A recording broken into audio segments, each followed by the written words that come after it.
Thank you, Mr. Chairman. It seems as if we're talking about the two assumptions that took this administration into this war, and I'm very thankful that we're in this war, having to do with people disavowing that there is a connection between al-Qaeda and Saddam Hussein. I just think it's important to have into the record, Mr. Chairman, some facts here. One was one of the reports that was disclosed not too long ago, it's about a year ago, in terms of the connection that a highly classified 16-page defense document memorandum, and this is one that we talked about and actually had some hearings on it, has not been refuted to this time. It says that the unavoidable conclusion Saddam Hussein's regime had been guilty as charged, tied for more than a decade to Osama bin Laden and his al-Qaeda network. For the purpose of waging attacks on their mutual foe, the United States of America. Top Iraqi intelligence officials and other trusted representatives of Saddam Hussein met repeatedly with bin Laden and his subordinates. U.S. intelligence received reports that Iraq provided safe havens, money, weapons, and fraudulent Iraqi and Syrian passports to al-Qaeda. It also provided training in the manufacture and the use of sophisticated explosions. We know about that. Mohammed Hikmat Shakir facilitated the movement of two of the September 11th, 2001 hijackers, Khalid Midhar and Nawak al-Hamzi, through the Passport Control Center. That there are 4 meetings between the September hijackings between Mohammed Atta and intelligence officials of Iraq. All of these things were drawing that connection. I think we've adequately covered the fact that weapons of mass destruction were certainly expected to be there by every intelligence force, including ours. Senator Kennedy mentioned Dr. K, and I can recall sitting next to Senator McCain when he was at this very table asking some of the questions.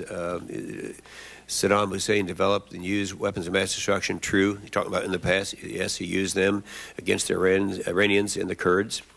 If so, if he were in power today, is there no doubt that he would harbor ambitions to develop and use weapons of mass destruction?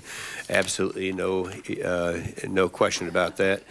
And then it goes on as how better off we are today. And I would include, I was going to run over the German intelligence reports, the French, the Russians, the Israeli reports, but also our own reports. And when President Kennedy was in office, he said, I have ordered a strong, sustained series of airstrikes against Iraq.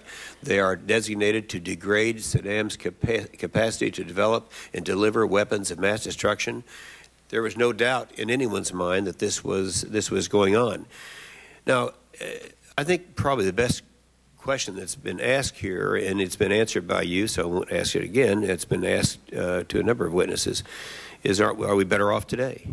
And I think people are so quick to forget the reports that we had about the Saddam's bloody regime, about the lining up the 8,000 people in the mass graves. We have seen, many people at this table have actually looked down into these mass graves. The lining up of 315 children and executing the 315 children, the policy of cutting tongues out if anyone is suspected of saying anything about that administration. I recall in 1991, Mr. Chairman, you might remember this, although you were not on the trip, but we had the first freedom flight, and it was Alexander Haig and myself and several others went to Kuwait, and we had at that time Saud al-Sabah. He was the ambassador to the United States from Kuwait, and they didn't even know the war was over there. This is right after it was officially over. And I can recall the 7-year-old daughter of the ambassador. We went to their palace. They were a royal family, and only to find that Saddam Hussein had taken over that palace and used it as a headquarters. And I went up with this little girl to her bedroom, and their body parts, they'd used it as a torture chamber. Saw a little boy there with his ear cut off because he was caught with an American flag. Now, you know, I think anyone who is trying to use for political purposes these two arguments is going to have to answer that question and have to answer it in the positive, that we are better off, or deny that we're better off than we would have been if he were still in power. So I think that's the thing that we have to look at. I know I've used almost all my time, but let me just ask you a couple of questions, Mr. Duelfer, and also thank you very much for your service, both of you. Would you describe Iraq's strategy and tactics to divide the Security Council and defeat sanctions, and would it have made sense, in your view, to stake our national security on the success of the UN sanctions regime?